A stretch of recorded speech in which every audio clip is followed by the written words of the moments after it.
আসসালামু আলাইকুম। এখন শুনবেন সংবাদ শিরোনাম। সীমিত সামরিক হামলার কথা ভাবছে যুক্তরাষ্ট্র। চলমান উত্তেজনার জেরে ইউরোপেও সমরাস্ত্র মোতায়েন ওয়াশিংটনের। প্রথমবার তেজগাঁও কার্যালয়ে প্রধানমন্ত্রী তারেক রহমান বৃক্ষরোপণের পাশাপাশি আন্তর্জাতিক মাতৃভাষা দিবস উপলক্ষে অবমুক্ত করলেন ডাক টিকিট।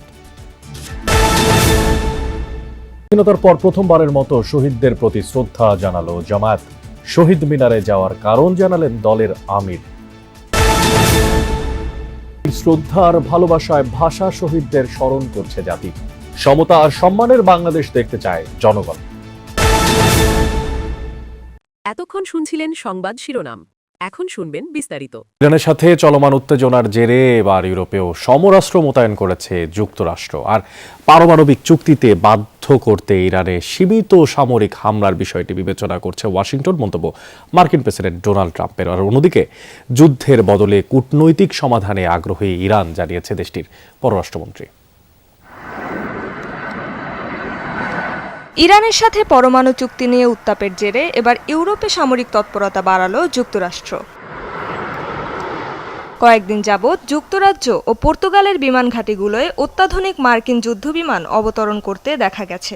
ইউরোপ ও আফ্রিকার মাঝের কৌশলগত জলপথ জিব্রাল্টার প্রণালীতেও দেখা মিলেছে বিমানবাহী রণতরীর।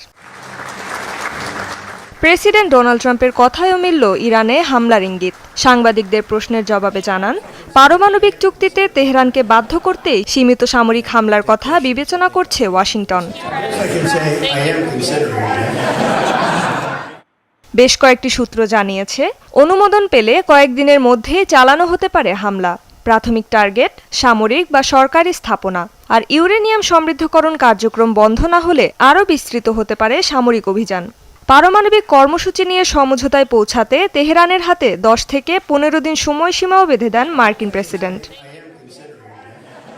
অন্যদিকে হুমকি ধমকির মাঝে ঠান্ডা মাথায় কূটনৈতিক পরিস্থিতি সামাল দেওয়ার চেষ্টায় ইরান। দেশটির পররাষ্ট্রমন্ত্রী আব্বাস আরাকচি জোর গলায় বলেন, তাদের পারমাণবিক প্রোগ্রামের কোনো সামরিক সমাধান নেই, এর একমাত্র সমাধান কূটনীতি। আরও জানান, যুদ্ধ কিংবা কূটনীতি যে কোনো পরিস্থিতির জন্যই প্রস্তুত খামেনি প্রশাসন। আগামী 2-3 দিনের মধ্যে যুক্তরাষ্ট্রের সঙ্গে সম্ভাব্য পারমাণবিক চুক্তির খসড়া তৈরির কথাও জানান আরাকচি। শুল্ক ইস্যুতে যুক্তরাষ্ট্রের সর্বোচ্চ আদালতের সাথে এবার তুমুল বিবাদে জড়ালেন প্রেসিডেন্ট ডোনাল্ড ট্রাম্প। শুক্রবার এক রায়ে ট্রাম্প আরোপিত ট্যারিফকে অবৈধ ঘোষণা। প্রথমবার রাজধানীর তেজগাঁও কার্যালয়ে অফিস করছেন প্রধানমন্ত্রী তারেক রহমান। সকালে তেজগাঁও কার্যালয়ে গেলে অফিসের কর্মকর্তা-কর্মচারীরা প্রধানমন্ত্রীকে স্বাগত জানান।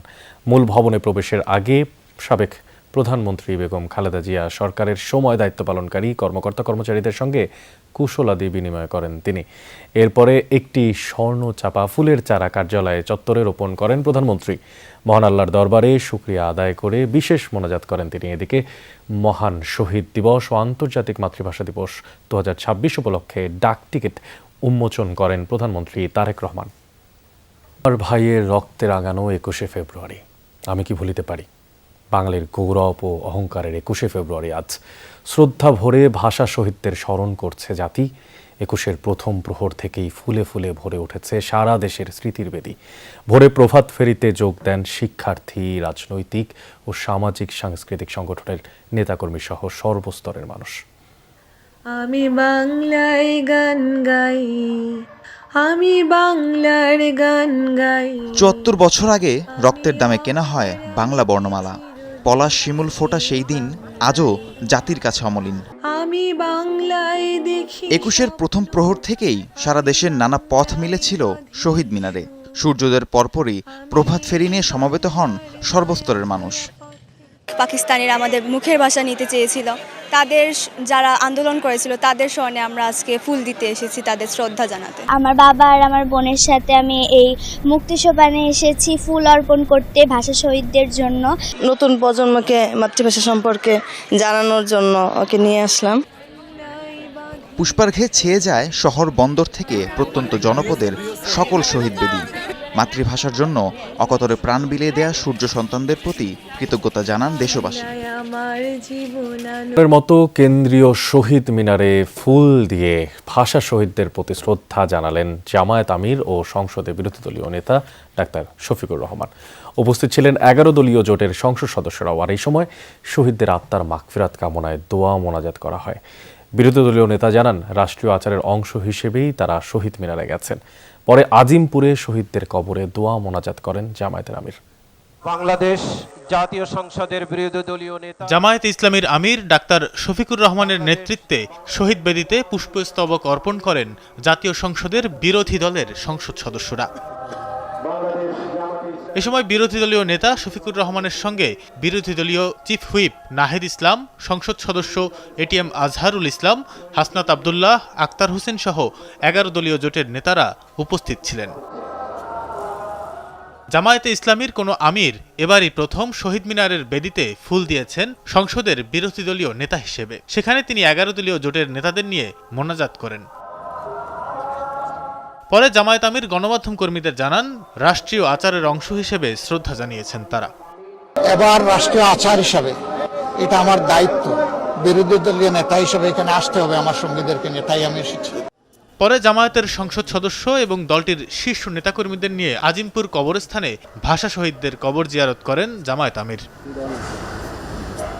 কবরস্থানে ভাষা আন্দোলনের শহীদদের মহান 21শে ফেব্রুয়ারি আন্তর্জাতিক মাতৃভাষা দিবস। ফুলে ফুলে ছেয়ে গেছে শহীদ বেদি। জাতি বিনম্র শ্রদ্ধায় ভাষা শহীদদের স্মরণ করছে। শুধু 21শে ফেব্রুয়ারি এলেই আবেগ আপ্লুত হয়ে দিনটি স্মরণ করা যথেষ্ট নয়, বরং ভাষাকে সুদৃঢ় ও সমৃদ্ধ করতে হবে। কেন্দ্রীয় শহীদ মিনারে আসা জনস্রোতের কণ্ঠে উঠে এসেছে এই বার্তা। সকাল থেকেই ভাষা শহীদদের প্রতি শ্রদ্ধা নিবেদন করেছে সর্বস্তরের মানুষ। খালি পায়ে সারিবদ্ধভাবে ফুল নিয়ে সালাম, বরকত, রফিক, জব্বারদের আত্মত্যাগকে স্মরণ করেছেন সবাই। অনেকেই পরেছেন 21-এর প্রতীক সাদা কালো পোশাক। বিভিন্ন শিক্ষা প্রতিষ্ঠান, সরকারি বেসরকারি শিক্ষা প্রতিষ্ঠান, সামাজিক সাংস্কৃতিক সংগঠন এবং রাজনৈতিক দল ভাষা শহীদদের প্রতি শ্রদ্ধাঞ্জলি অর্পণ করেছে। 21-এর চেতনা ধারণ করে সমতার দেশ করার আহ্বান সবার কণ্ঠে। আমার মা আমার হাত ধরে শহীদ মিনারে নিয়ে যেত, আমি আমার সন্তানকে নিয়ে এসেছি। আমার বাচ্চাও যেন 21শে ফেব্রুয়ারি মানে বুঝুক, আন্তর্জাতিক মাতৃভাষা হিসেবে বুঝুক, এই জন্য নিয়ে এসেছি। আমার প্রথমবার বাবার সাথে এসেছি ফুল দিতে। আন্তর্জাতিক মাতৃভাষা দিবস হিসেবে আমারও মাতৃভাষা রয়েছে, আমারও নিজের ভাষা গারো ভাষা রয়েছে। আমাদের যে পরিচয় আমরা বাঙালি, সেটা যেন আবার নিজের নতুনভাবে উচ্চারণ করছি। নতুন সরকারের কাছে আমরা প্রত্যাশা বাংলাদেশ যেন বিশ্বের দরবারে মাথা উঁচু করে দাঁড়াতে পারে। এতজন শহীদের রক্তের বিনিময়ে আমাদের ভাষাটা পেয়েছি, তো এটাকে যেন আমরা রক্ষা করতে পারি। অসাম্প্রদায়িক, মানবিক, সমতাভিত্তিক একটা বাংলাদেশের দিকে এগিয়ে যাব, এটাই আমাদের প্রত্যাশা।